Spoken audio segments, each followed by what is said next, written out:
আসসালামু আলাইকুম, সবাই কেমন আছেন?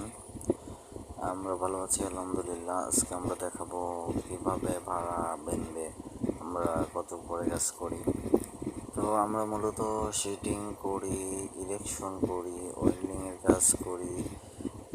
এই যে রুপিন মেশিন, ওয়েল্ডিং মেশিনের কাজ, সরি, শিটের রুপিন মারতে হয়, ওই নিচে শিটিংগুলো আমরা করছি। তো এভাবে কাজ আমরা করে থাকি। এটা অনেক উচ্চতার কাজ, অনেক রিস্কের কাজ, সবার দ্বারা এইসব কাজ সম্ভব না। তো যাদের ভয় নাই উপরে, তারাই মূলত এইসব কাজ করতে পারবেন। দেখেন কত উপরে, এটা হচ্ছে 80 ফিট উপরে। তো সামনে ওই জায়গায় আরও বিল্ডিং হবে, ওইগুলো আমাদের বিল্ডিং করতে হবে, এই আর কি। তো ভালো থাকবেন সবাই, দোয়া করবেন আমাদের জন্য, চ্যানেলটা সাবস্ক্রাইব